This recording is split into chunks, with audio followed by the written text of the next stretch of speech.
What is going on, team? Welcome to another episode of the Thrive Forever Fit Show.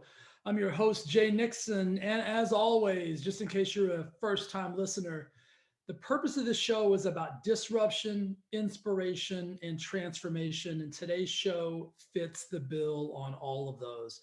My guest today is Bradley Roth. We are going to talk about overcoming adversities. We're going to talk about wealth. We're going to talk about success.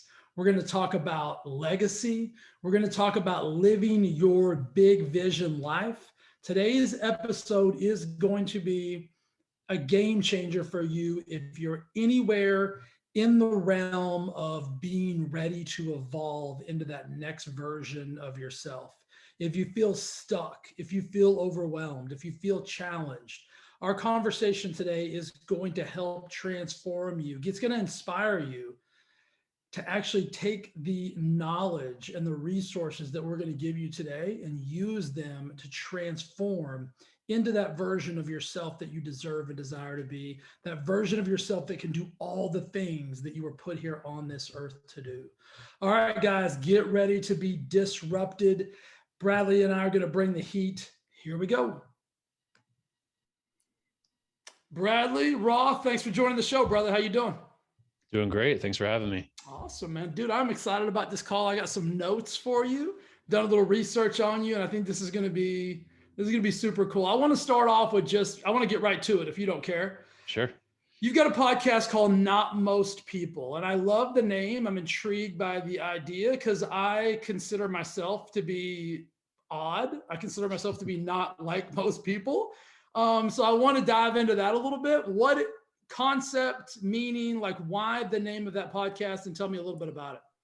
Yeah. So the actual concept came to me probably 2 years ago, just like the actual Not Most People words popped into my head, but it was something that was kind of a long time coming because growing up, I was kind of the person who I was ultra logical always. And I grew up in a very conservative, kind of protective environment. I was homeschooled when I was younger, and then I went to private school, and I always kind of wondered, like, why are these the rules? You know, I always wanted to go to like public school with my friends that I played sports with and stuff, but I was homeschooled, I was at private school, and there were all these kind of like rules and the way things were done that I was like, why is that like that? And, you know, a lot of times the answer was just because I say so, you know, or authority figure kind of says so. So I was never openly rebellious or anything like that. I was going to ask, did you push boundaries or no? Not really. Okay. You know, I think to avoid, like when I was homeschooled, again, through 7th grade, I was homeschooled, and to avoid confrontation with my mom, I kind of like was passive. I kind of internalized a lot of it, and that sort of thing. So growing up, that's just kind of how I was. I had all these questions, but I didn't like openly question my teachers or anything like that. So you've been boxing this up, man. You got a little box in there that's ready to blow. A little bit. Yeah. I mean, for a while that was definitely the case, and it was kind of unconscious. I wasn't consciously doing these things. It wasn't until kind of the last couple or few years that I kind of figured out what I was doing or how I was thinking then by reflecting back. But I kind of became that person who just naturally questioned things. Like I never took things at face value. I was always kind of like, okay, does this check out? You know, does the logic make sense? That sort of thing. And after college, I was in the fitness industry for a while, and that was kind of my thing. And I thought that was going to be my thing forever. But then I started to develop other interests. I started to read books. I started to get into personal development, entrepreneurship, business, stuff like that. So I started reading books and following people who have done big things, right? Yeah. Like Andy, Ed, Arte, people like that, Tony Robbins, Rich Dad, Poor Dad. I read way back. I was probably one of the first ones. Yeah. And as I'm reading and taking in all this information and materials, I noticed that a lot of what these successful people said was very different, or in many cases, the opposite of what I had been told by my friends and society growing up. Totally. Very anti-mainstream. So that made me say, like, okay, like I think the key to success is not doing or following or believing what the majority of people do and what society kind of preaches. Yeah. So that was kind of how the concept came about slowly. And then the idea, like I said, a couple of years ago popped into my head, but it wasn't really fully formed yet. And I didn't really do anything with it. I was like, well, I want to do something with it, but I knew Instagram. I'd built up some Instagram pages. And so I started posting on Instagram. I had Not Most People, started to grow a little bit, but then I realized that Instagram is so like, I was writing these long captions and no one's reading them because Instagram's still like surface level. People just want to scroll and kind of, they want to see you in booty shorts is what they want to see. Yeah, I don't know about that, but yeah, not really the long form content. So then I was like, oh, well, I'll jump on YouTube, but because I was like, YouTube's cool, but I hated being on video. I hated seeing myself on video. Like I was like, oh man, I'm not high energy enough.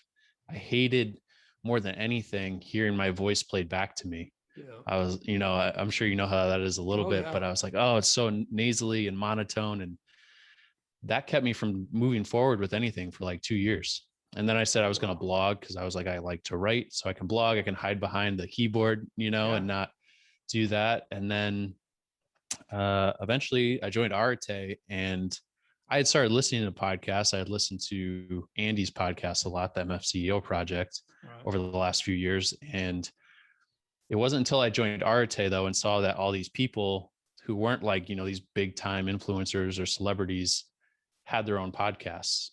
And so it kind of normalized it for me and got me thinking a little bit. And then a couple of people in Arte had me on their podcasts as a guest. And the first one I went on was kind of like, it was like 20 minutes long. It was kind of marketing specific. It went like, okay, but I got off and I was like, I don't know. I was also kind of nervous because it was the first one. Right. And, and then I got put on another one a little bit later. This was back probably like last November. And that one was more about kind of like what we're talking about, just kind of more general life and, success, entrepreneurship, all that kind of stuff. And that one I kind of hit flow, I think. And like an hour later, we're still rolling, and got off. And I was like, okay, wow, that was a lot of fun. I think I'm going to start this. And that was kind of like the moment where I was like, okay, this is going to be a podcast. And so the last 4 or 5 months of since then, here we are now. Yeah, I love that. I want to touch on a couple of things. So first and foremost, you realize like that thought process that you have, like the whole Not Most People, that's a push against all society right now, right? Because society wants us to fit in a box, right? Like most people that are running society they want you to stand in line. They want you to sit at your desk. They want you to raise your hand. They don't, do it. Can I go to the restroom? Here's a hall pass, right? Like everything is structured that way. And so for you to feel this way, it is not like most people. So there's something David Goggins always says. He wants to be uncommon amongst the uncommon. Right. And that's something I always think about is like, the weirder you are and the more uncommon you can be amongst even the uncommon, like that's what's going to differentiate you and separate you. But I love the fact that even though you felt this way, you thought that way, you still had resistance, right? There was still a resistance in you, because I think a lot of that resistance too is it's ingrained into us, right? For sure. Like you got homeschooled. And so in lieu of questioning the rules, you just, all right, shit, I'll just do it. Uh-huh. A lot of people live their entire lives just following that logic. And so the fact that you had that resistance, like, oh my gosh, like I don't like my voice, I sound nasally, I don't want to blah, blah, blah. So I love the fact that you eventually overcame that. But I want to talk about that struggle, because you've obviously got a message to talk about, but what did it feel like? Why did you continue to allow yourself to be boxed in until you hit that? And I think there's always that moment where you hit it and you're like, okay, enough's enough. But have you ever read Stephen Pressfield's book, like The Art of War?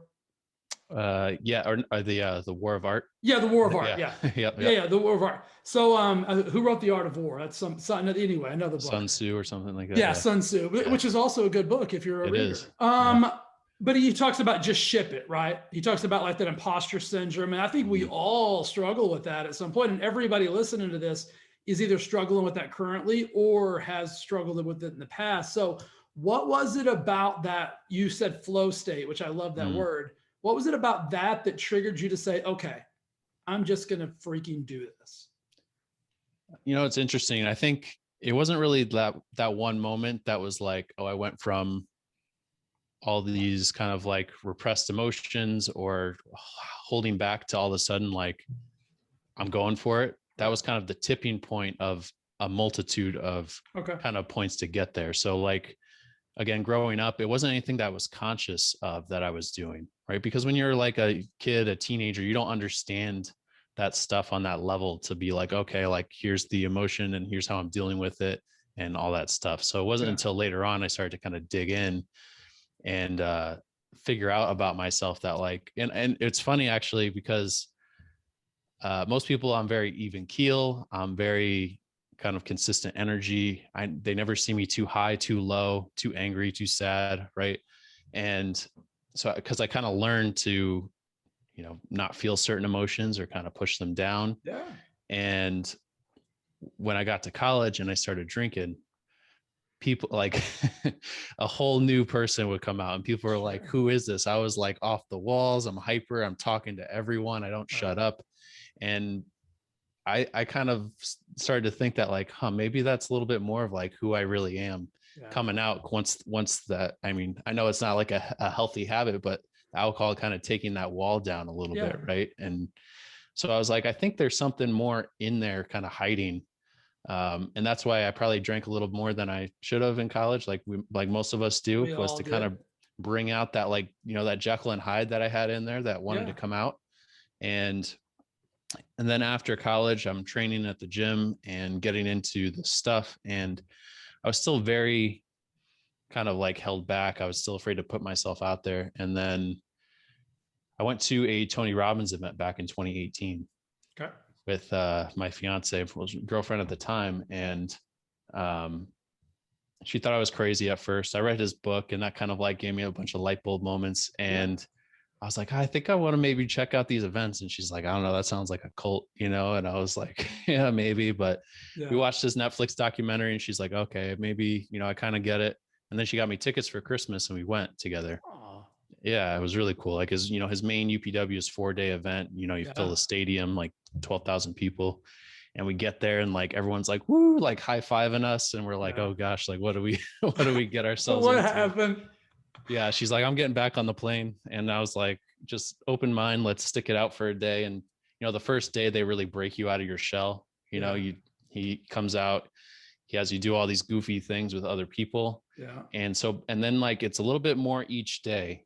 And then by like day 3, you're like totally broken out. And that was the first time I feel like I kind of really was able to let my full emotions out and release in a big way. And that kind of really jump-started my personal development journey and kind of working towards that stuff. So that was like a big turning point too. And then that kind of 3-year period between that and this podcast that I went on was kind of like, I think, building up, a slow building up and kind of figuring myself out and giving myself the tools. So I think back then, a few years ago, I wasn't ready to do any of this stuff. I hadn't built the skills or the, I wouldn't have been able to talk about anything really coherently, Well, you could have probably went to UPW 3 or 4 years before that and not had you wouldn't have had the same experience, right? You would have been you would have been in a different place, in a different space, and you wouldn't have transitioned that into like this epiphanal moment. You mentioned that like you kind of got into fitness as well. And I think I'm addicted to fitness. It's kind of what I use, fitness and nutrition, to get people into my world. And then when I get into my world, then I start talking about personal development. Then I start talking about mindset, right? I start using everything, but everybody wants to be fit. Most people want to lose weight or gain muscle. So if you guys are listening, don't tell anybody, but I use that to get people to listen to me. And then when you start listening to me, like, I don't even talk about fitness and nutrition. I talk about mindset. I talk about psychology. I talk about why you do what you do when you do it, and how, if you don't like that, you need to do this instead. So I love the fitness game. And you were a coach for 5 years. Like, I was. Yep. How did that help you or position you to, because there's a lot of, I feel like fitness kind of breeds a little bit of confidence as well. So Yeah. did you have any feelings toward that as well? Or why did you even get into fitness to begin with? Yeah. That last part that you touched on is huge. The confidence part. So like growing up, that was my identity. I was an athlete. I was an above average athlete, I'd like to think. And I played basketball and mostly growing up, but I was very short. I was like, I was like 5'2" going into high school. So my professional career, I guess, didn't last too long, but then I got into track and high jump and did real well in that stuff. And so I got into lifting in conjunction with that. And again, it was just like fitness and sports was my whole identity growing up. That's what I did. And I got to college and it was kind of like, I wasn't really going to college for a specific purpose. I was going to college because that's what you do. Right. You're supposed to, right? Yeah, exactly. And I get to college and I went to UConn, which is a pretty big school. They had a lot of different majors, but I'm looking through the list. I'm like, man, I don't want to do any of this stuff. I don't have like no interest because I was like, I had no real other interests outside of sports and working out at the time. I was kind of a one-dimensional person at that time. So I saw they had a kinesiology program. They had like exercise science, strength conditioning. And I'm like, well, I like to work out a lot. I'll do that. And so that's what I did. And I got out of school and I went into CrossFit. And the kinesiology program at UConn was like number 1 or number 2 in the country. Like it was very high rated. They had, for my major, our advisor, his name was Dr. Kramer. And he was like the direct strength conditioning coach for like the 96 Dream Team. And he'd call Tom Brady all the time. Like, he was like, he's a real deal. At the top of that world. Yeah. And I had this huge desire to do CrossFit. Like I caught the CrossFit bug big time. This was like 10 years ago when it was still very like underground. Right. But I fell in love with it. And I told him like, that's what I wanted to do. And he's like, he hated CrossFit with a passion because it was like, it flipped everything, like all the traditional stuff that he taught on his head. Right. And he's like, I don't know if you're going to make it. He's like, I'm really disappointed. He's like, I don't know where you went wrong. He's saying like all this like terrible stuff. And I was like, man, I'm like, this guy's like 100 pounds overweight. And he's trying to tell me like that CrossFit is like bad for you and stuff like that. So I was like, I graduated. Now hold on, pause there. His help. Pause right there, because you had been indoctrinated based on being homeschooled, stand in line, do everything. How did that feel? Because that had to be like, if you were excited about that, and then a guy you looked up to that has like, if we're just talking about on paper credentials out the wazoo, basically just looked you in the face and said, nah. Yeah. And you're like, what? Like, what did that do to you, brother? Like, did you withdraw, or did you say, F that? Like, I'm going to show you. Like, what'd you do? I think a little bit of both. I think a lot of times when you get kind of hit by something like that, punched in the face. Yeah. For a little bit, you kind of, you absorb the impact, it hurts. Yeah.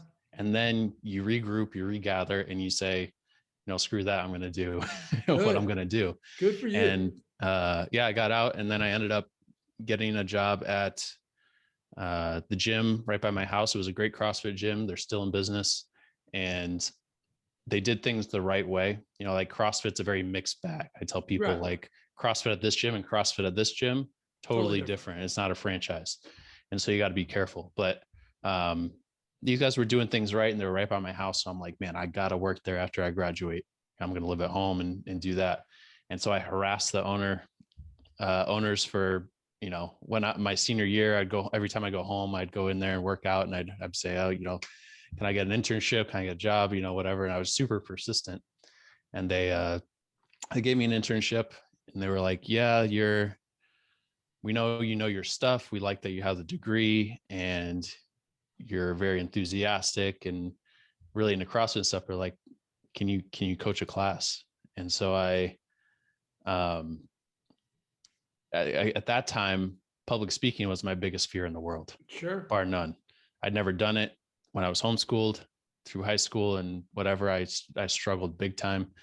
I took it in college, and they gave me a C, I think, to be nice. I was just like, I'd get up there and I'd be like quiet, and I'd start shaking and sweating. Right. And I knew I was going to have to get over that if I was going to coach CrossFit classes, because it's a class setting. But, it took me in and put me in front of the class. And a lot of people like a year or two later were like, man, we didn't think you were going to make it as a coach because of how like quiet and nervous I was. Right. But eventually, yeah, ended up kind of getting past that over time, which I think if I didn't have that, I probably wouldn't be podcasting today. Right. Totally. And 100%. but that was an awesome experience. That was my life for years. I thought that was going to be my career. Um, but that it's funny, like CrossFit's notorious, or like smaller gyms are notorious for high turnover rate with trainers and stuff. And this one, after 5 years, when I left, I was still the newest person on staff. Like nobody left ever, which was crazy. Yeah. And so that opportunity never really opened up for me to take on a lot more classes or make it become more of a full-time thing. So at the end of the day, though, it's kind of a blessing, because that forced me to look at other things to make money. So I got into network marketing for a little bit. I did real estate for 2 years, hated that. And then I kind of found like social media marketing, and that kind of like, really got me into my entrepreneurial stuff. But yeah, fitness was a huge part of my life. It still is. I still find myself coming back to CrossFit, even if I took a year off for the pandemic, and I still rejoined like a month ago, because I love it. The competition, you need a competitive outlet. Yeah. Especially like all these former athletes. I don't know what your background was sports wise, but you see a lot of former athletes who that was like their life, their identity. The extreme example is like you take a pro athlete and they have a long career and they retire, and then they don't know what to do with themselves. But the average person who played high school or college sports, that ends in your 20s, and then you have this competitive drive, and you can kind of find it in business, but like a lot of times people drown that drive like in unhealthy ways. Yeah, absolutely. Right? Yeah. Which I'm sure you same, see. Same thing happened to me. I mean, I played all sports in high school, football in college. And then when I stopped playing, like it was like you really lose, your identity. And for me, you gotta it was find yourself. like, oh yeah, I mean, I did kind of the same thing. I poured myself into working out and weightlifting and like, the whole 9 yards. So I think you need, like you said, you need those competitive outlets to keep, fuel in that fire. And I believe that has been one of the keys to my success in business as well. You know what I mean? Like once you learn like to take yourself to different levels physically, like you can take yourself to different places mentally. You know what I mean? Like you can 100%. you can do things that you wouldn't have done before. You work harder, enthusiasm, the whole energy levels. If you can couple those two things, I think that's paramount. That's kind of why I asked you the question, because of that transition from that to where you are today, to like this entrepreneurial journey, you've got to be strong mentally, physically, emotionally, all these different things, because it can be a lonely, isolatory place. And sometimes when you're in the gym working out, it's a lonely, isolatory place, right? And what are you going to do? What are you going to do when nobody's watching? Are you going to pick the weight up, or are you just going to go back? You're going to go back in the car and go home. So you got to make those same decisions in the business world. So I think that's probably been a transition place for you that's probably helped you tremendously. Do you agree with that? For sure. Yeah. I mean, it's a whole different ball game for sure. Like the sports and athletics kind of came natural to me more so than the business stuff. So it was like going and playing a sport that like I sucked at to start, right? Because I had no background. I kind of just dove in. I had no savings, no prior experience, nothing. I just like dove off the deep end, which in hindsight maybe wasn't the best idea, but it happened. So but yeah, I mean, I think there's a lot of lessons and a lot of skills that you can take from that. And then going back to what you said before, how like fitness is kind of like how you get people in the door, but then you kind of go with personal development. I think the biggest myth out there is that fitness is a physical thing and health is a physical thing, right? They think, oh, it's about doing this exercise and this weight and eating this food. And it's like, well, you need that stuff, but that's not the foundation. It's all mental. Is your body going to go and like do a workout if your mind's not going to tell it to, right? Or are you going to stick to your habits if you don't have the mental discipline? The answer is no. And so I think people, they look for the physical answer and they skip over all the foundational mental personal development stuff. And that's why you see so many people who are like, I don't know why I can't get in shape. I'm doing this, I'm doing that. And it's, I wrote my first book for this very reason. Like I was helping people lose hundreds of pounds, but they wouldn't keep it off. And I'm like, Mm. what is going on? Like, but it was all mechanical, right? Like, eat this, do this workout, blah, blah, blah, blah, blah. And the first book I wrote is called The Overweight Mind. So it wasn't that their body was overweight. I mean, it is physically, but it was their overweight mind is what had them stuck, is what kept the weight coming back, is what kept them from getting fit in the first place. So the entire first book, like you would think it's like a eat this, don't eat that, do this workout. I don't talk about nutrition. I don't talk about fitness. I talk about the pure psychological reasons of why you're overweight, why you're stuck, and the things you need to change so you can get out of that. And that changed my business, changed my business model, changed everything about what I do, because that's the whole reason now. Like I said, I use fitness and nutrition just to get you to talk to me. But then once you talk to me, I'm going to convince you that that's not the problem. Like, that's not even remotely the problem. That's the easy stuff. If that was it, like, we're going to be okay. But it's that I used to think it was 80% psychology, 20% mechanics. I've even shifted to 90-10. I think it's 90% psychology, 10% mechanics, which leads me to the next question.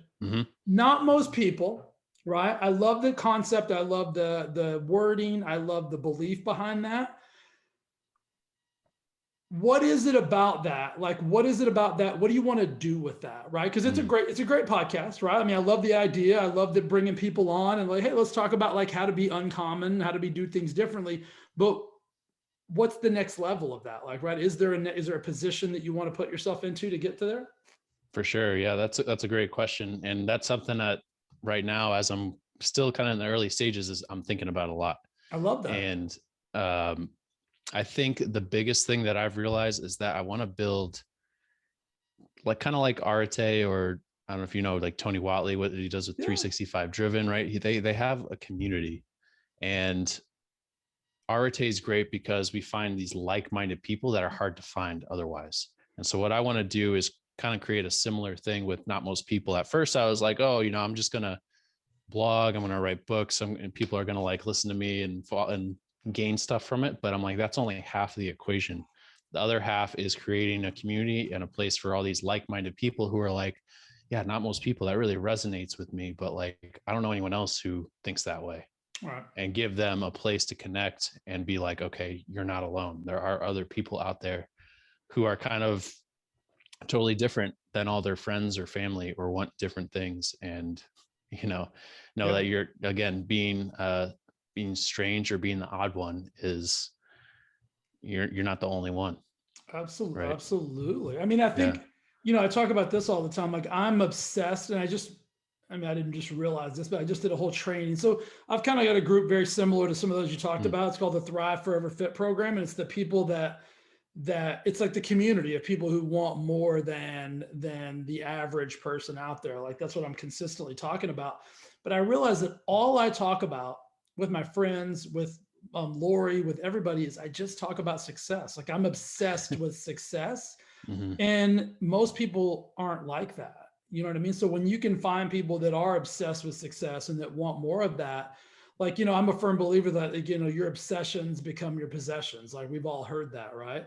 And so what you obsess about is what you're going to get more of. So with that said, like, what are you obsessed about? Like, what kind of conversations are you having with your fiance, with your friends, with like the people that are closest to you?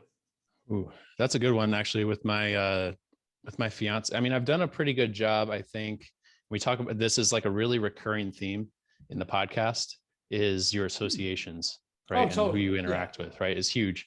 And that's something that I've kind of been doing, filtering like over the last few years, to the point where now I'm like, I rarely am surrounded by anyone who kind of has that most people mentality. Like, almost everyone I interact with on a daily basis is like-minded for the most part, which makes a huge difference.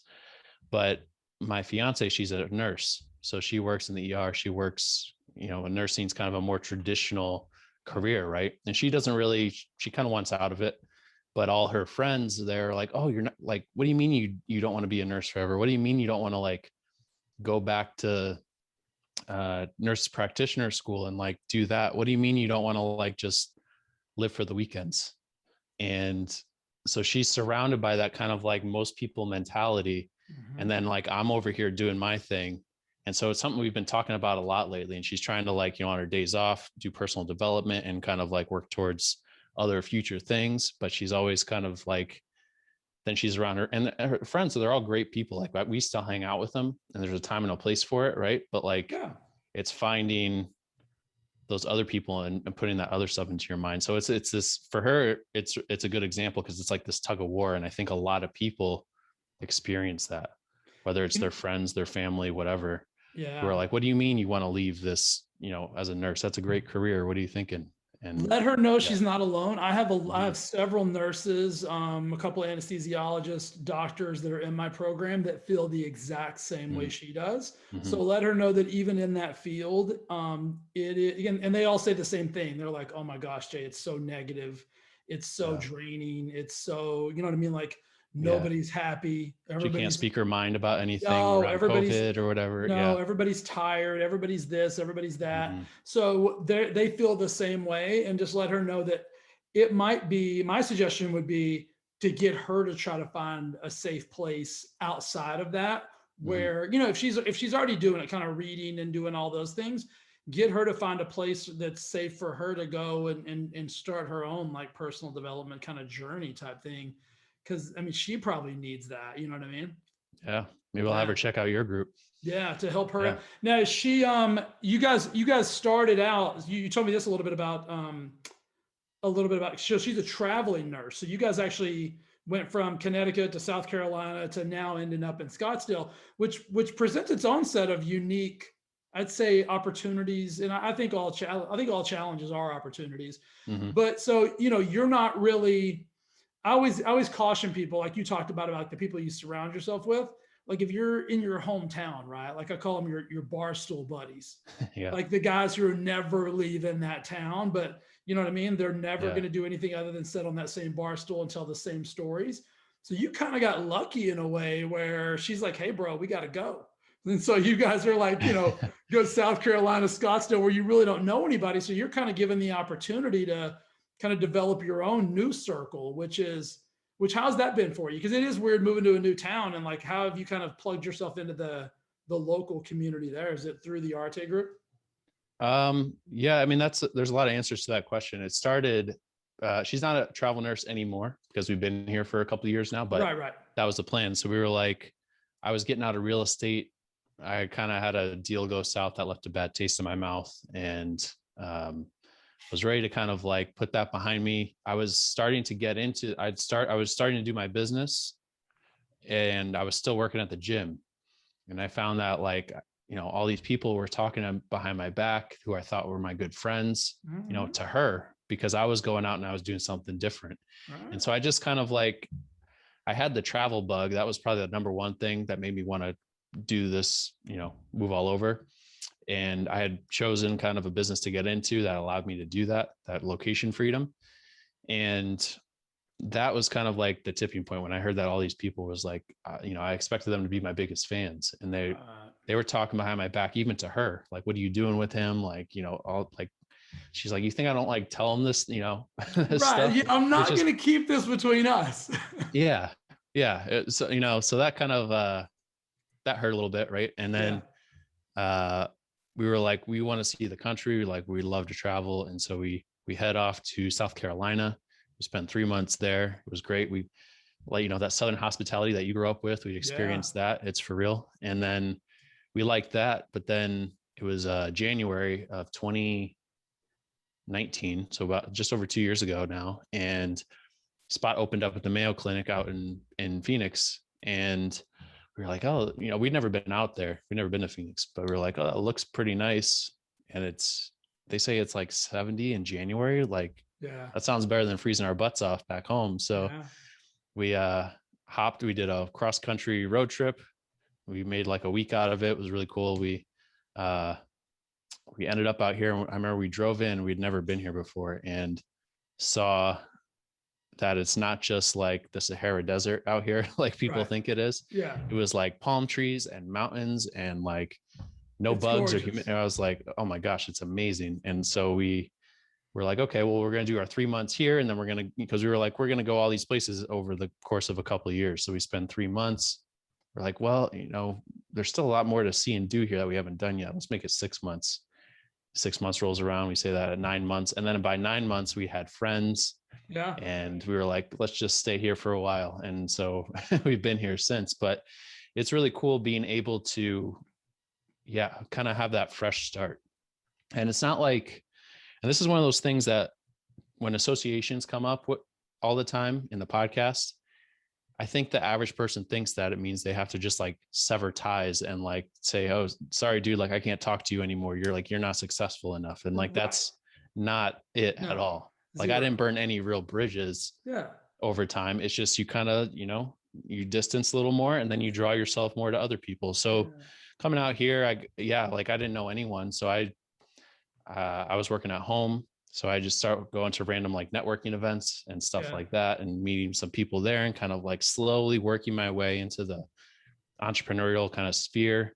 And then I joined Arte last year. And that's when things really started to take off in terms of my circle and community. And I'm trying to like think, I'm like, man, who did I talk to pre-Arte? Well, it's funny, like you hit the nail on the head. I think people, when I talk about circle of success a lot, right? And that's the people you surround yourself with. And everybody thinks like, well, oh my gosh, well, I don't want to break up with so-and-so. Like I'm like, it's not a breakup. Nobody has to get a letter in the mail. Like there's no Dear John letters. Like I can't hang out with you anymore. Like you're not successful. Like, I don't like it when you say, you know what I mean? Like that's not what we're talking about. I mean, you hit the nail on the head. It's just like, it's that natural energy that will just create the distance between you whenever you start living your authentic life of alignment. And you, back to what those people were doing back at home, right? The people at the gym were talking about you. It had nothing to do with you.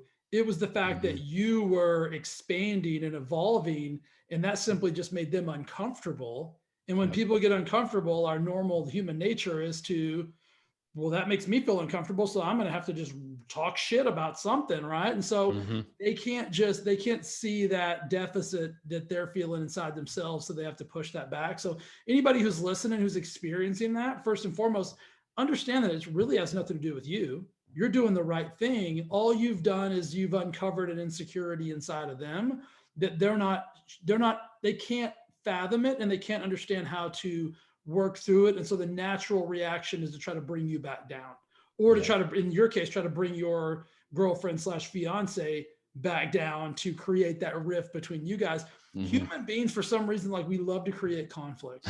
We just do.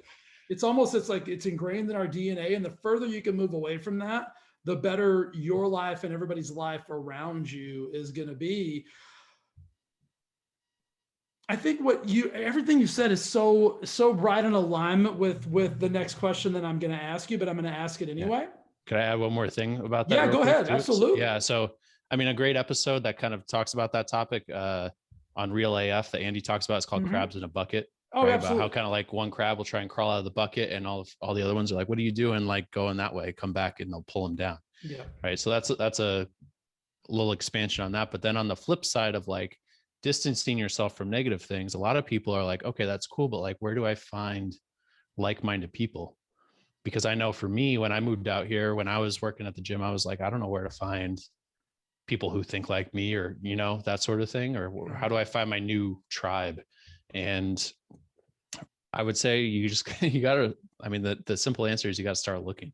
Like today, it's easier than ever. There's Facebook groups. It's not just people too, your associations, finding new associations. You could start reading new books. You could start taking courses. You can start listening to podcasts. Those are all ways that you can kind of associate with success without it being directly people. And then if you put yourself out there, there's meetup groups, Facebook groups, again, all these online communities. Arte is a great example. You can find those things now more than ever. So if you're afraid and you're like, I don't know where to start, just start somewhere. You'll find it. And I'm going to add an interesting element to that's going to be a little bit paradoxical. Get comfortable with yourself. Yes. I think a lot of times we're uncomfortable with ourselves and maybe our new evolvement, that we are consistently wanting to interject someone else into that because it brings about like this, because we're not great at being alone. And so we're not meant to be alone either. So don't think that I'm telling you to be a lone wolf and like do everything on your own. But what I'm saying is like, learn to appreciate, love, like, and be okay with who you are and yourself. Spend a little time with yourself, maybe even asking yourself the same questions you'd ask these new people. Like, what is it about this that I really like? Like, what is it about this new journey? Like, who am I? Like, these are all questions that you need to be able to answer for yourself before you interject yourself into this new group and start asking other people this. Because if you don't even really aren't comfortable with who you are and know who you are, then you're just going to continue to take on other people's personalities as your own. And if you can go into that with your strong beliefs, it'll just make you a better version of yourself, which then you'll be a more vital member of that new group that you put yourself into. So that's just a little other small piece, but I love what you said about reading books, listening to podcasts, doing all those things. And that goes right along with like, just your own self-belief, like who you are, what you mean. So that's a beautiful transition. Like you said, I'm glad you added that about the crabs in the bucket and all those other things. So we talk about success a lot. And I always like to ask people this because I think everyone's version is different. So if I just said, what does success mean to you? Like, what's your definition of it? What does it feel like, look like, taste like? What is it? I got asked this on another podcast recently, and it took me a second to answer. But for me, it's freedom or autonomy. So for me, freedom, again, because of my upbringing and, being homeschooled and feeling like I was kind of held back from doing certain things, I always craved freedom, and that's grown and grown. So for me, it's freedom. And that doesn't just mean like, USA, like July 4th freedom, right? It's time freedom, location freedom, financial freedom, basically the ability to do what you want, when you want, where you want, with whoever you want.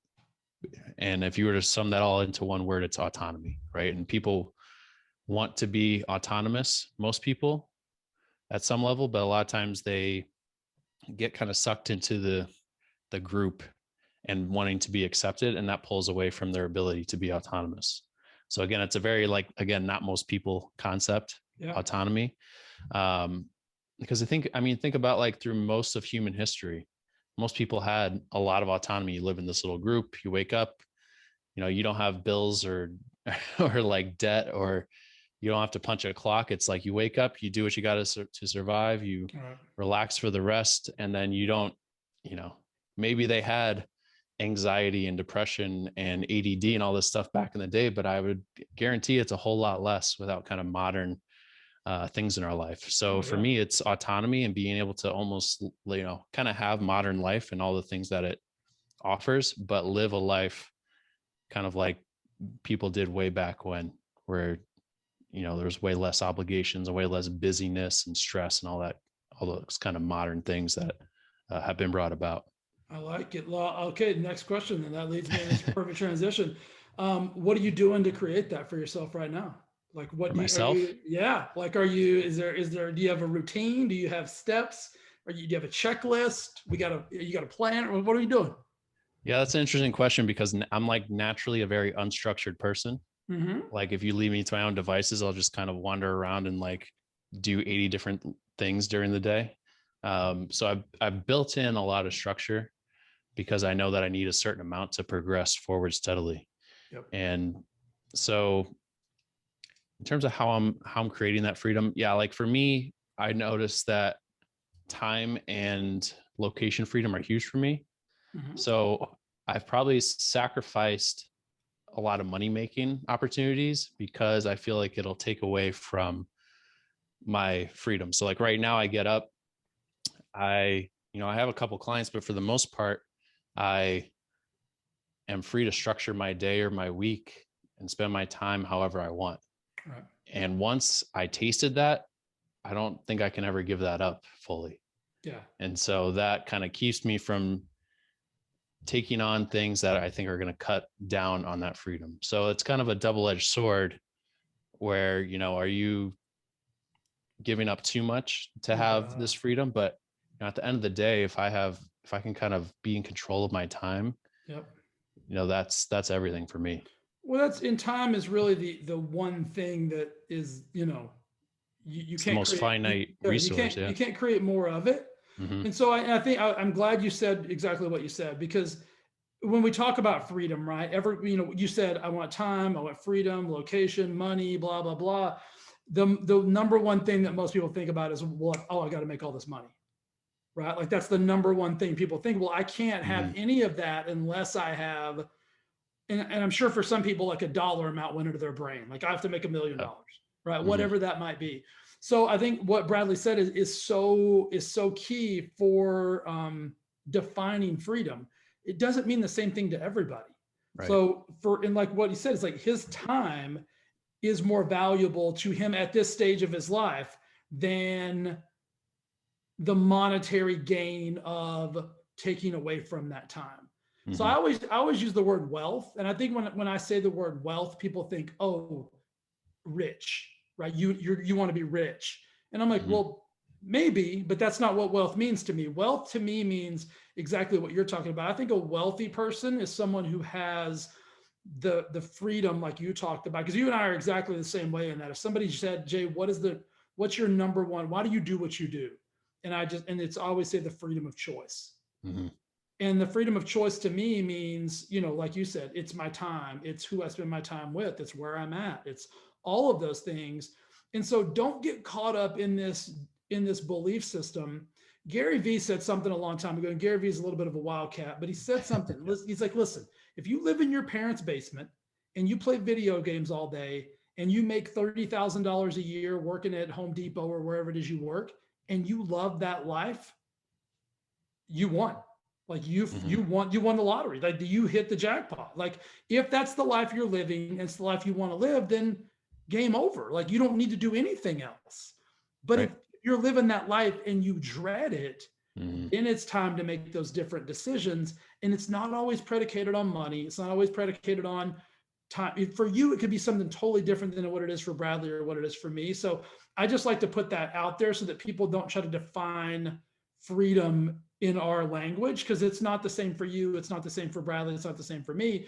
You define that what's important to you. And you said this, and I circled this because I mean, you and I have a lot of alignments here. Like you said to me in our pre-call that your greatest fear was living an average life. So Hmm. let's define that now, because that's an interesting thing to say, right? Because most people, right, and not trying to be funny, most people fall into an average lifestyle either by, I don't even think it's by choice. I think a lot of time, I'll pause there. It is by choice because everything we do is a choice, but it's almost like they just got there and they're like, well, shit, I don't know how to get out. Like, I don't know what to do differently so that my life isn't quote unquote average. So Hmm. define what that means to you, fear of living an average life.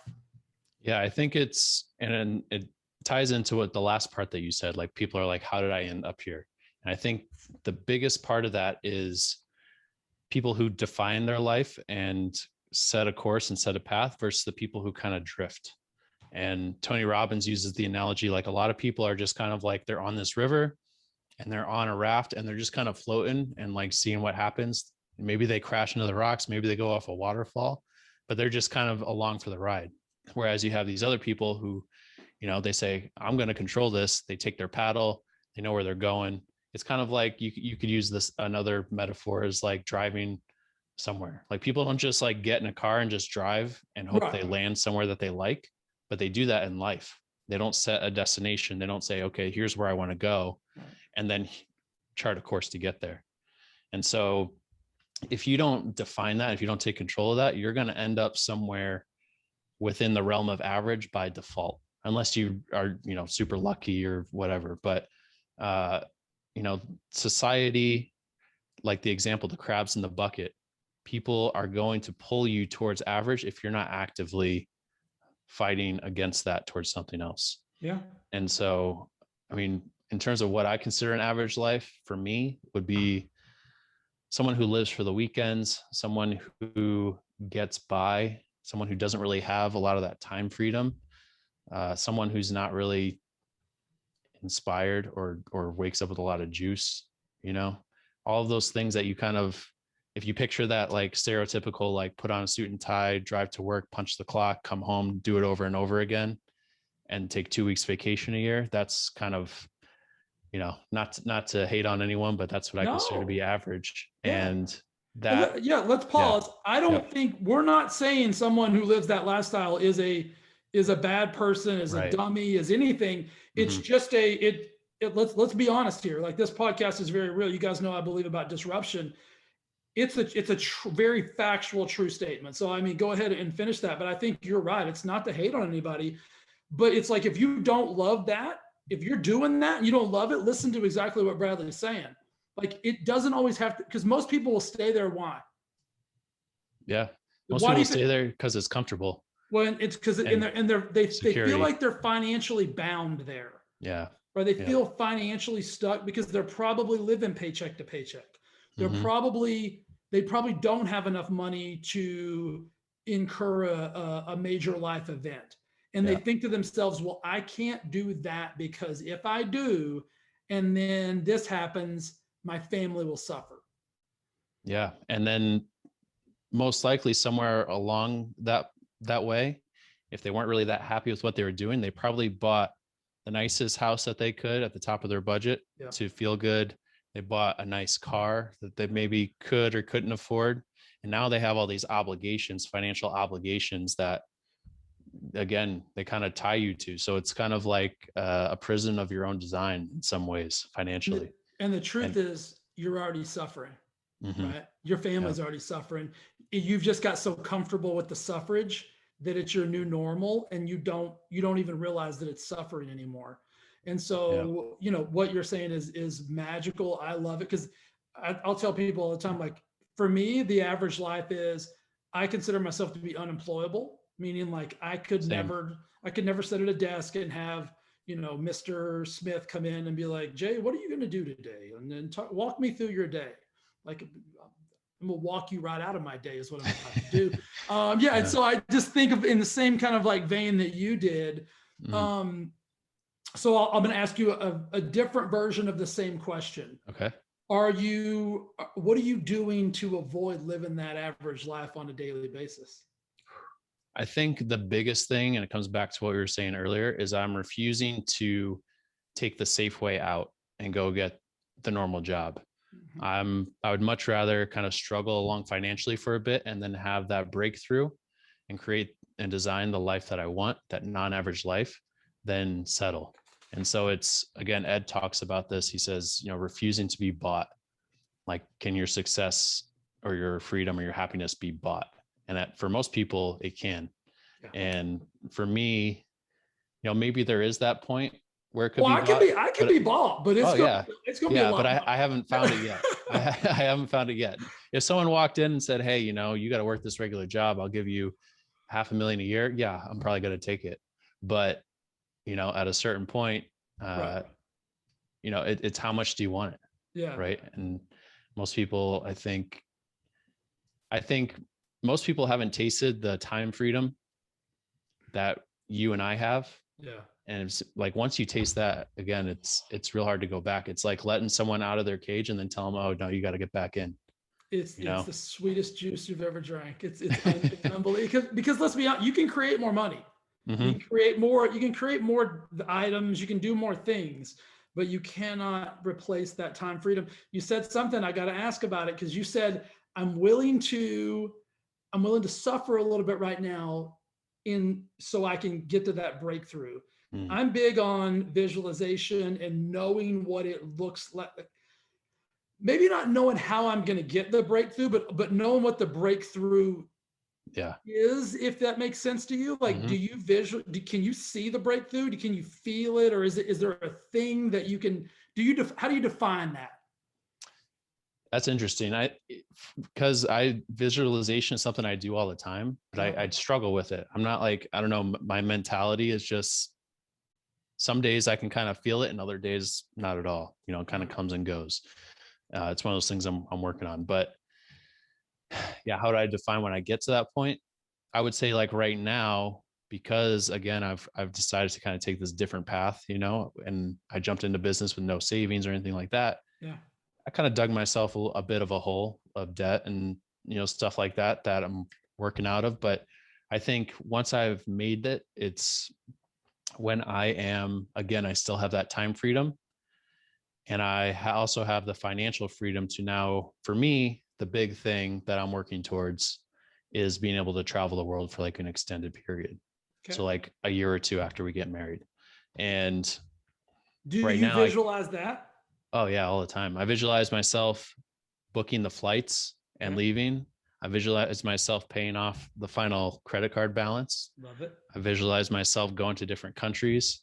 And then, it doesn't always have to be close your eyes and visualize. You can, right behind me, you can see it. If you're watching the video, you can see on the wall, I got all these different countries, pictures of them. I look at that every day. And, I watch travel stuff that's like allowing me to, it's giving me that visual aid to help with the visualization. And so for me, I think, is that my 20-year goal? No, I have other visualizations for that, my own big custom log cabin in the mountains and that sort of thing. But in the short term, it's that when I feel like I will have made it, it'll be when I can travel the world. I have a coaching business where I coach people remotely and, don't have to work 80 hours a week to do so. And I'm still, again, I don't have to be super wealthy, but I'm comfortable with that and always building towards something else. Yeah. I hope you've done this. If you haven't, do this. Go pick an airline, go to the website, book the first class ticket. I mean, obviously don't hit enter on with the credit card just for now, because you can't go, but make sure you're setting up in first class. Don't put yourself in coach for that round the world trip. Like get up in first, visualize yourself with the warm nuts. I don't, in the champagne, whatever it is, create that vision for yourself. It's like, I did a whole training on this actually uniquely yesterday in my private group. And when I asked the team today, I'm like, did you visualize this morning? And one of the girls said, oh, I visualized myself for my birthday, staying at the Cosmopolitan in Las Vegas and having a big birthday bash. And so I wrote back, did you go to the website, simulate booking the room, take a screenshot of the room you're going to stay in with the view, book the reservation at the restaurant. What are you going to get off of that menu? Like, that's how deep I go with visualization. Like I can tell you what I'm going to have for an appetizer at the restaurant that I'm going to eat at for that birthday in October. And you can't have any, you get your own. Like, I'm hungry. Like, you know what I mean? Like, that's how deep I visualize that. So that's good. I love that you do that too. And I think that's so important for everybody listening. Don't just think about what you want, like create. And let me ask you this, because I'm big on emotion and energy. Whenever you think about that round the world trip, like, can you feel it? Like, do you physiologically like feel it energetically in your body? It depends a lot on how I was feeling physically or energetically before. Right. So I found if I wake up and I'm kind of still half asleep and I go and try and visualize, there's no juice in it. But if I, Tony Robbins has you do all this crazy stuff. Like I have a rebounder, a little trampoline downstairs. I'll wake up, I'll jump up on that. I'll listen to a little music, get myself a little hyped up. I did it this morning and I've been slacking on it lately, I'll admit, but I went and I did that this morning, and then I did a guided visualization and got a lot more out of it. So getting your physiology up allows you to go deeper mentally a lot of times. So I found a big correlation with that. Yeah. Simple way to articulate that is energy creates energy. Right. And so like if you have no energy, or you have a sleepy energy or a negative energy, and then you try to like all of a sudden go like, boom, I'm traveling the world, that's going to be challenging, guys. Yeah. And so of course you're going to be like, well, I didn't see it. Right. Like, but if you're pumped and you go into that, I mean, guess what? Like you can visualize the entire thing. Like, you can feel yourself taking off. You can feel yourself landing. You can do all those things, attach that emotion to it. Let's talk about I think we've been talking for like 7 hours. This feels good. I can go 7 more. So I love good conversations, man. So I appreciate your willingness just to be open. And I consider these like coffee chats, like you and I are just hanging out. I think most people they love this. They love the idea, right? The idea of traveling the world sounds amazing. I mean, who's going to say no to that? The idea of having your own business sounds amazing. Who's going to say no to that? But immediately our average brains will create an obstacle or a roadblock or an adversity or a challenge or whatever it is that you want to call that. what do you do when those things pop up? Because I guarantee, I mean, right now you've got a little bit of debt. Yep. You don't have the coaching business that you want to have to allow you to travel the world, to pay for the blah blah blah, you know what I mean, like all those things. So what do you do when those adversities and those challenges pop up in your brain? Like how are you overcoming those? Yeah, it's there's no one simple answer to that. It's a variety of things. And um I was guilty, I think, recently of kind of thinking small again and kind of getting dragged towards that. So it's something that, like, as much as you can hear me and Jay and all these other people talk about visualization and having these goals and thinking big and all this stuff, like, it's a struggle. Like, It's a you're challenge. always, yeah, it's a huge challenge. Like, you're always being pulled back to your old identity, which is a little bit smaller. And your identity is the most powerful thing in the world. You will act in accordance with how you view yourself. Yep. Right. And so it's how do you change that? How do you, and it's, I'd like to say there's a way to just like flip that Yeah, completely. like a magic Yeah. switch. There's not, but that's why Yeah. I ask you the question, because I think people think, like, they hear somebody successful talk and they're like, psh, they're so lucky. Like, Mm. I guarantee the most successful person that you can think of right now, I don't know who that is, has those days where they're like, shit, Yeah. I don't know Yep. what to do. So Yeah. give me some of your techniques, because I think these Yeah. are valuable. I find the biggest thing is to just get moving. And Love that it. could be something small, right? So a lot of times when we're kind of feeling mentally down, our body follows. We just want to sit on the couch, do nothing, and that's going to cause us to stay there where we don't want to be and scroll through our phones Yep. and continue just like dopamine hit our brains into oblivion, right? And Mm-hmm. so getting up, like, so for me, the biggest thing that I've implemented into my life that's made a huge difference over the last like year and a half is doing a daily walk, like when I get up. And so, because if I don't, and I go and I sit on the couch and I'm in this, because I don't usually, until recently with the podcast and some of this other stuff, for a while, I was kind of like, I didn't look forward to getting up and getting my day rolling. And I was kind of like, oh, I got to do all this stuff I don't want to do. And getting up and getting outside and walking, it naturally wakes you up a bit. It gets your body, your physiology, like we talk about, it gets that energy up. I throw in, depending on, like, some days, if my mind is going 800 miles an hour and I just need to shut it off, I'll just walk without any headphones or anything like that. And it's like, it does the same as kind of a walking meditation. It clears your mind. And being outside in nature, I could go on about that, but that's something that most people don't get nearly enough of. No. And then, on other days, I'll throw in an audiobook or a podcast. A lot of times I'll do podcasts. That's when a great time, right? Or if I really just need to like jump up the energy, I'll throw it on some music. But I use that walk usually to get myself from like that kind of waking up state to where I need to be to go into my day. Yeah. And so that's probably the biggest thing. And because I know, like, for me, if I don't walk, if I skip it, or if I have stuff scheduled in the morning, and like a couple of days earlier this week, I missed it, which was very rare for me. I just felt off. I just felt like I couldn't get into my other stuff. I felt like my mind just wasn't in the right place. And then yesterday and today, I started with that walk, and it's a world of difference. So that's like, if I could give one thing that works really well for me, that would probably be it. I'm going to piggyback on that, two things. So you guys listening know, so in my office, you can't see it, but it's on the other side of my desk, is my Peloton. People, I don't even use it for fitness. I mean, it's fun. I sweat my butt off, but sometimes if I'm at my desk too long, I will go over there for 15 minutes and just ride 15 minutes. And then when I do that, my brain is clear. I can think again. So if I ever start feeling stale or foggy, or like, oh, I don't want to make this call, I don't want to write this email, I don't want to do this blog, I get on there for 15 minutes, guys, and it changes my physiology. So what Bradley said is, like, I didn't do that a couple of days this week, and I didn't have as productive of days. So that's going to happen to each and every one of us and each and every one of you. My suggestion to you and to Bradley would be this: I would get myself somebody in my life, not your significant other, because they live with you and they don't want to hear you bitch, that every morning is going to text him and say, hey, bro, you walk? Right? Because if you got somebody and you're like, oh, shit, yeah, Not yet. And then Larry's going to be like, get your ass outside. Yeah. Right. We all need that little bit of get your ass outside sometimes from somebody else. And the greatest thing we can do is like we talked about earlier, like, yeah, you got to be strong by yourself.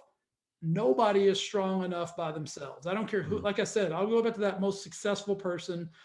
I'll give an example. So if anybody knows who David Goggins is, he's always posting himself running and he's crazy and he's screaming and he's like the modern day Mr. T. But I guarantee, I don't care what some days he wakes up and he's like, I do not want to go on this run. Mm-hmm. And guess what? He's probably got somebody in his life that says, get your ass on that run. You know what I mean? And he's probably that for somebody else. So regardless of who you are, you need that version of yourself. But I agree with you, man, like changing your physiology. And I do want to touch on the nature thing for a second, because I don't think people even understand it. I've taught myself like that nature piece. Like, so I live in a little bit of the same environment that Bradley does. Like we're kind of surrounded by mountains. There's palm trees. It's 97% of the time it's blue skies, beautiful sun, birds. I've taught myself to walk and like start to pay attention to that. Like I can look at a cactus now and be like, that is freaking awesome. Like I can see like the little intricacies of like the pattern that it grows in. Like it's so freaky and weird. 10 years ago, I would have walked right by that cactus and be like, don't touch that. That'll hurt you. Now I want to get as close to it as I can because I'm fascinated by it. Nature, the sun, mountains, everything, guys, will transform everything in your brain. I mean, I think that's where you were going to go, but I don't know. 100%. Yeah, that's spot on. I mean, I walk the same exact route every day. And every time I notice something new because now I'm attuned to take in the environment and notice those little details. So I walk the same sidewalk. It's basically a straight shot down and back every day. Yeah. But I'm watching, there's a lot of birds. I watch the birds like fly around. They're chirping. They're making different noises. They'll fight with each other. Like I go by this pond that has fish. I'll notice different fish, Same thing. And like, so every day, I noticed today this one tree was blooming with like purple flowers that like I'd never noticed before. Right. Like, and it's not just about like, oh, that's cool noticing stuff, but it's the ability to be present is what it comes down to. Right. Totally. So it's, we're never present.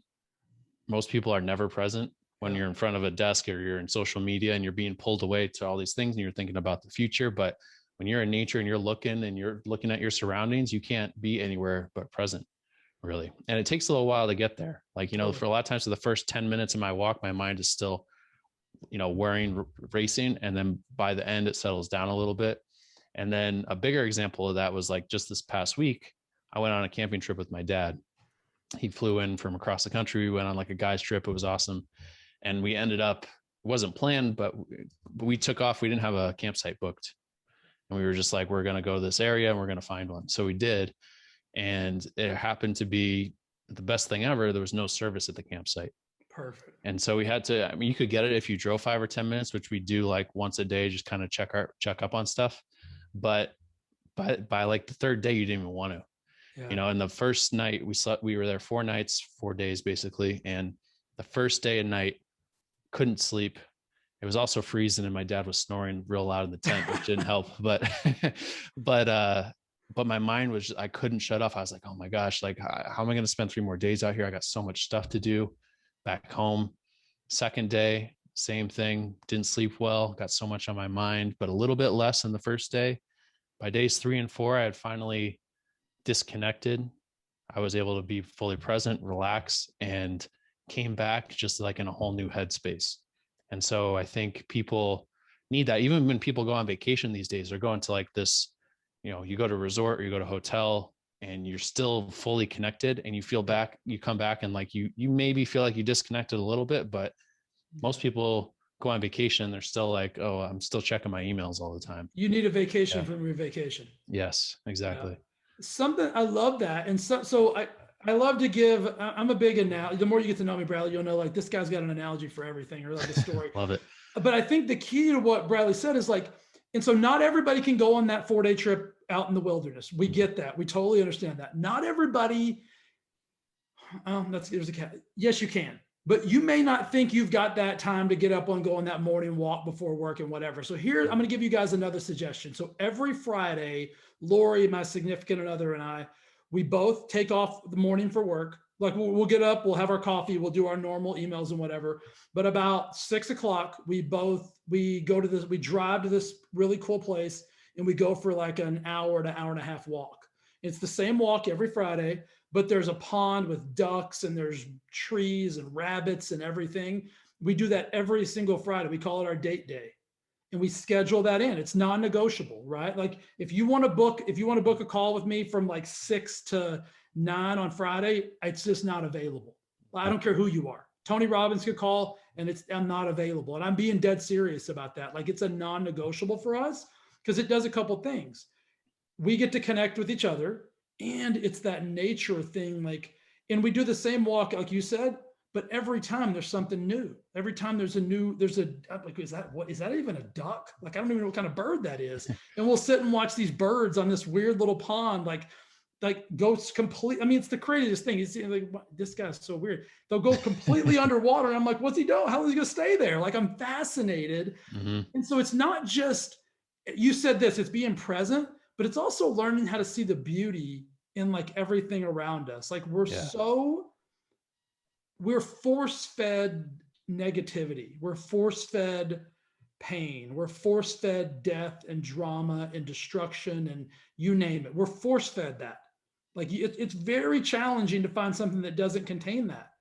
Mm-hmm. So if you can start to see the beautiful things outside of, just in nature and in the world, you'll start to feel more beautiful, for lack of a better term, about your own internal world.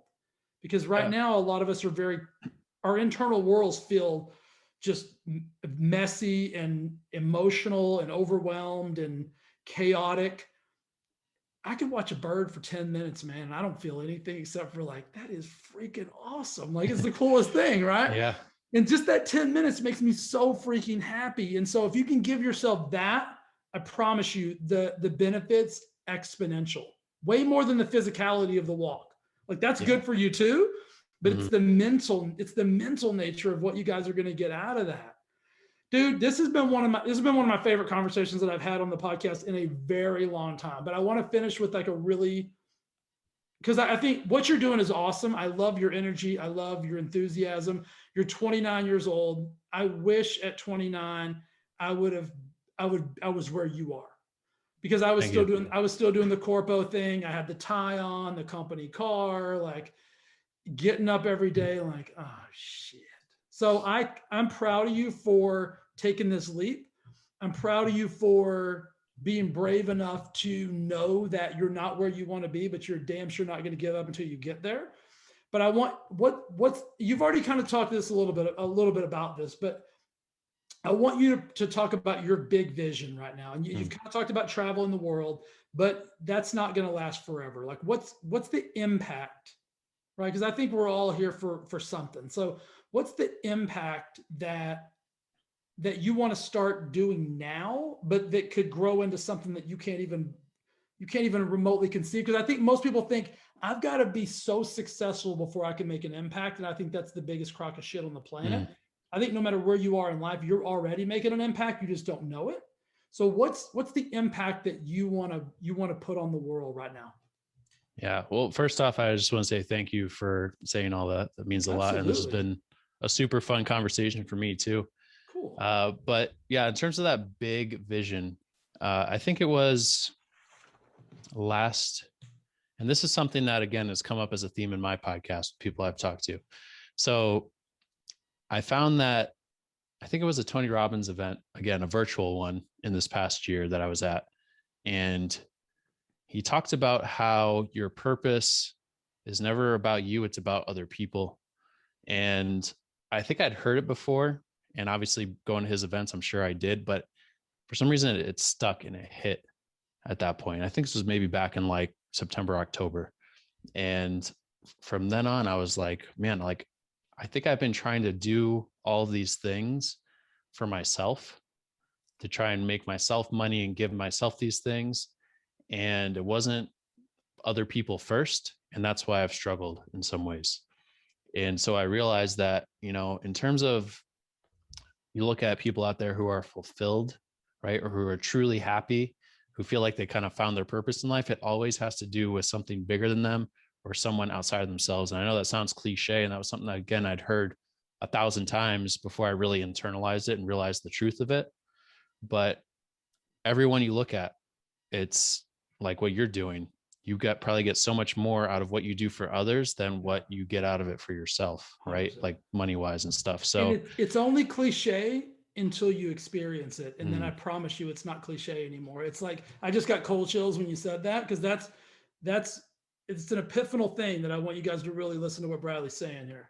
yeah. And I, there's this concept like Ed talks about coming up with a word for the year, where like that's your word that you go to that kind of shapes your decisions and what you're doing that year. And for the first like couple months this year, I couldn't figure out what it was. I was like stuck between like a half dozen different words. And then finally I went to UPW, a virtual, like a month or so ago, a couple months ago. And I realized that it's service was the word I was going to go with for the year. And so again, in the past, this wasn't anything that was really on my radar, but now that's my word for the year. And I realized that I started this podcast, like people are like, oh, how are you going to monetize it? How is it going to build your business? And I'm like, this is a passion project. This is like, I'm doing this just because I feel like I need to do it. And I have no real plans to monetize directly. Eventually I'd like to have it support my coaching and stuff like that. Right. But I'm not doing this to get myself clients in my marketing business, or I'm not doing this to like run ads or anything like that. I'm doing this to like make an impact because I see people around me who need to hear some of this stuff. Yeah. And so I just started with that, and the amount of momentum and feedback and success I've had in the short term of this podcast by having kind of that intention has dwarfed my business success that I had kind of with a different intention. Yeah. And so having that impact is huge. And so my mentality has just been, and it's easy. I found myself getting kind of swept away from that, like checking like, oh, how many downloads did I get? And, those kind of like vanity metrics and stuff like that. But every time I get off track, I know I need to come back to that service and impact and what I'm doing it for. And one of my episodes, Tony Watley came on, and Tony Watley is pretty well known in a lot of different circles. And he talked about impact before income in his episode, and that kind of reinforced a lot too. So I think, again, I have the short-term vision where which is similar to my long-term vision, right? Yeah. But maybe not in scale. So I want to do coaching. I want to do, well, for the podcast, I'll continue to grow the podcast, but I'm also working on the website. I want to launch the website that has a blog. So the blog can kind of complement the podcast. Some people like to read, some people like to listen, and you can kind of do different content on each, right? And then I also want to create that community that I've been talking about, like that, whether it's a Facebook group or something else, and give people that space to work together. But, long term, I want to write books. I definitely want to be an author. I want to, public speaking is something that like, I'm not dying to do on like a big scale, but I know that like, if I keep developing into the person that I want to become, that'll be a part of it. Yeah.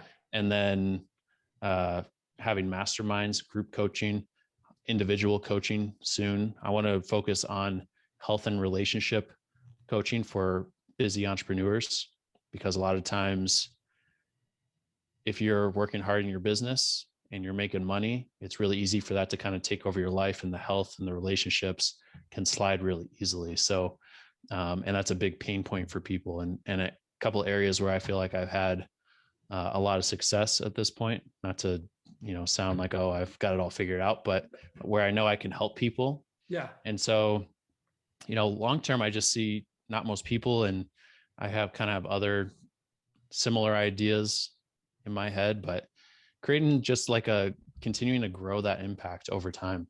And, I'm 29, and I know there's a lot of people who are 40s and 50s and they're doing the same thing. And they're like, man, I wish we had social media and we had the internet back then. Because like, think about like where, Tony Robbins has been doing this for 40 years. If he had started and there was social media then, like, he'd take over the world by now, probably. But so just being thankful and blessed for the opportunities and trying to use them to, continue to grow that impact over time. I love it. And that's the word I wrote down. The thing I was going to tell you to focus on is as long as you keep impact as your lighthouse, then Hmm. you can't lose, man. You're going to win in the end. Yeah. And it's something I'm going to have to continue to work on because that's Yeah. not what it was in the past. So I'm constantly every day reminding myself, like Yep. I write service at the top of my planner as a reminder because I need it Smart. because And I it's going to naturally default evolve. back. Yeah. Yeah, everything you're doing is going to evolve over time, and that's what everybody needs to understand is like who you are today, what you believe today doesn't have to believe what you even believe tomorrow. Like you're Hmm. allowed to evolve, you're allowed to grow. You're not only allowed to, you better, Right. or you're going to run into some problems. 100%. Bro, thank you, brother. This has been, like I said, it's been one of my favorite shows. I appreciate you. I know the audience is going to love it, and so I just want to say thanks again. Hang out for a couple minutes. You and I are going to wrap after we get out of here. But I just want to say, man, I really appreciate you and your authenticity and your vulnerability today was awesome. I appreciate it. Yeah. Thank you so much for having me on. A lot of great, challenging questions, and I had a great time as well. Cool. All right, man. All right, guys. I appreciate you for listening. Love you, and we will see you again next week with another episode.